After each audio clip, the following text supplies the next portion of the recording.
কিন্তু এই নামবাদের তালিকার সংখ্যাটা কত কিছু জানা যাচ্ছে?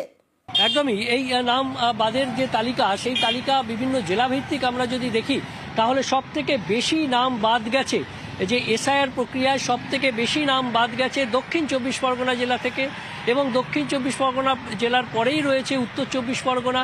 এরকমভাবে হাওড়া সহ বিভিন্ন জেলায় নাম বাদ গেছে। একবার যদি সংখ্যাটা একটু তোমায় জানাই, যে এখনো পর্যন্ত আমরা কমিশন সূত্রে যে তথ্য পাচ্ছি তাতে যেটা জানানো হচ্ছে যে এই নাম যে বাদ গেছে সেই তালিকায় সব থেকে বেশি নাম বাদ গেছে দক্ষিণ চব্বিশ পরগনা জেলায়, সেখানে 8,16,000-এর বেশি নাম বাদ গেছে।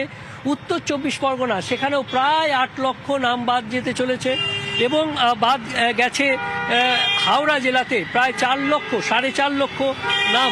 হাওড়া জেলাতেও 4.5 লক্ষ নাম বাদ যাচ্ছে, এবং কলকাতার উত্তরের ক্ষেত্রে 3,90,000, অর্থাৎ প্রায় 4 লক্ষ। কলকাতা উত্তরের ক্ষেত্রেও নাম বাদ গেছে। হুগলিতে নাম বাদ গেছে 3,18,000, পশ্চিম বর্ধমানে 3 লক্ষ প্রায়, এবং মুর্শিদাবাদে 2,78,000, নদিয়া জেলায় 2,16,000, এবং কলকাতা দক্ষিণে প্রায় 2,16,000 নাম। অর্থাৎ এই যে নামের তালিকা, সেই বাদ যাওয়া নামের তালিকা, তারা 2025-এর ভোটার তালিকায় তাদের নাম ছিল, কিন্তু এসআইআর হয়ে 2026-এ যে ড্রাফট রোল হতে চলেছে সেই ড্রাফট রোলে তাদের নাম থাকছে না। সেটা পরিষ্কারভাবে নির্বাচন কমিশন থেকে জানিয়ে দেওয়া হয়েছে, সিইও দপ্তরের ওয়েবসাইটে দিয়ে দেওয়া হয়েছে, এবং জেলাভিত্তিক সেই নামের তালিকায় সবার শীর্ষে দক্ষিণ চব্বিশ পরগনা। প্রিয়াঙ্কা, অর্থাৎ সবার শীর্ষে দক্ষিণ চব্বিশ পরগনা, প্রায় 58 লক্ষ নামবাদের তালিকা প্রকাশ করেছে নির্বাচন কমিশন। 24,16,852 মৃত ভোটার।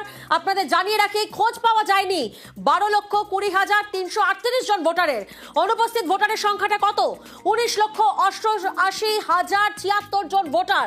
ডুপ্লিকেট নাম থাকায় বাদ পড়বে 1,38,328 জন ভোটারের।